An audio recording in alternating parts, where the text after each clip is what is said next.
दोस्त, अगर मैं कहूँ कि भारत का एक हिस्सा हर साल चीन के नक्शे से गायब कर दिया जाता है, अगर मैं कहूँ वहाँ के लोगों के पास 2 पासपोर्ट है, तो क्या आप यकीन मानेंगे?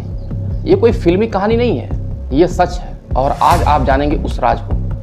अरुणाचल प्रदेश भारत का पूर्वोत्तर राज्य, जहाँ सूरज सबसे पहले निकलता है, लेकिन चीन इसे क्या कहता है? साउथ तिब्बत।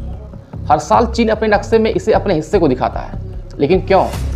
क्या सिर्फ जमीन की भूख है या कुछ और गहरा राज? 1962 की जंग, चीन ने अचानक भारत पर हमला किया। हजारों भारतीय सैनिक बर्फ में बिना तैयारी के लड़ रहे थे।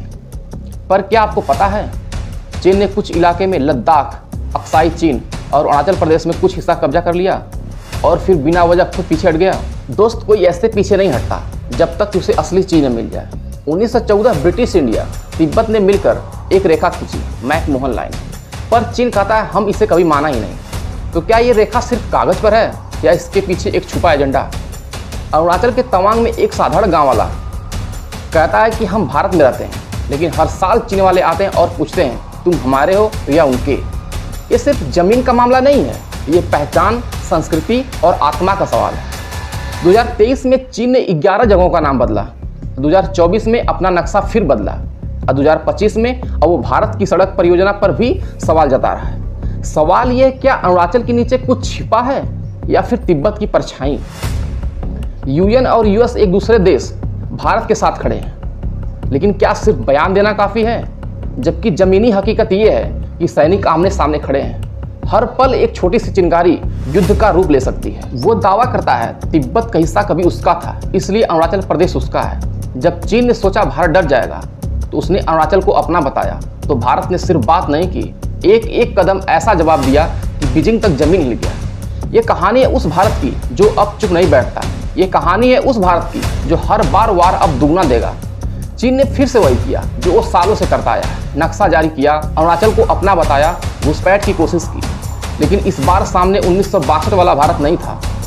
इस बार वो सामने था 2024-2025 वाला नया भारत, मोदी वाला भारत। मोदी सरकार ने साफ कहा है अरुणाचल प्रदेश भारत का हिस्सा था और भारत का रहेगा। और सिर्फ बयान नहीं दिया, सेना टनल बनाई, गांव में सेना तैनात की, तवांग से लेकर लद्दाख तक इंफ्रास्ट्रक्चर ऐसे खड़ा कर दिया कि चीन को साफ सुन गया। 2022 में तवांग पर जब चीन ने घुसपैठ की कोशिश की, तो भारतीय जवानों ने लाठी डंडों से ऐसे धोया कि वो भागते हुए पीछे गए और फिर लौट कर नहीं आए। दोस्त, एक बात मैं और बता दूं, चीन ने जब अरुणाचल प्रदेश के खिलाड़ियों को वीजा नहीं दिया, तो भारत ने पूरी टीम को भेजने से मना किया। ये है नया भारत जो हर कदम खुददारी दिखाता है। दोस्त, अरुणाचल भारत का हिस्सा नहीं है, वो भारत का सिरमौर है। चीन कुछ भी कहे, आज भारत नहीं बदलता। न भारत झुका है न झुकेगा। मुझे लगता है कि आज का भारत युवा जग चुका है, जो कभी चुप रहता था और वो बोलता है। वो सीधा सवाल है, चीन तू कब सुधरेगा?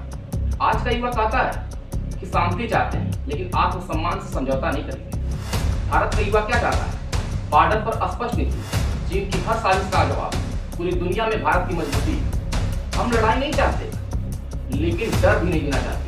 डिप्लोमेसी जरूरी है, लेकिन झुकना नहीं। दोस्तों, डोकलामाबाद विवाद 2017 में चीन ने कोशिश की थी कब्जे की, लेकिन भारतीय सेना 72 दिन तक चीन को रोक कर रखा था। भूटान आज भी रक्षा और विदेशी नीति में भारत पर निर्भर है, लेकिन दोस्त, चीन चाहता है कि भूटान भारत से दूर रहे। लेकिन भारत कभी दबाव नहीं बनाता है, वह भरोसा बनाता है। चीन की चाल क्या है? मैं बताता हूँ आपको। चीन सॉफ्ट पावर, इन्वेस्टमेंट, प्रचार के जरिए दिमाग पर कब्जा चाहता है। लेकिन भारत नेपाल के साथ धर्म और संस्कृति रखता है। भूटान के साथ 75 साल का मैत्री का रिश्ता है। दोस्त, भारत बंदूक नहीं, भरोसा दिखाता है। भारत शांति चाहता है, लेकिन आज कोई आंख उठाएगा तो जवाब गोली के साथ साथ सोच से भी मिलेगा। ड्रैगन याद रखे, ये 1962 का भारत नहीं, 2025 का है। हम लड़ाई नहीं चाहते, लेकिन झुकना भी नहीं जानते। अरुणाचल था, है और रहेगा। जय हिंद।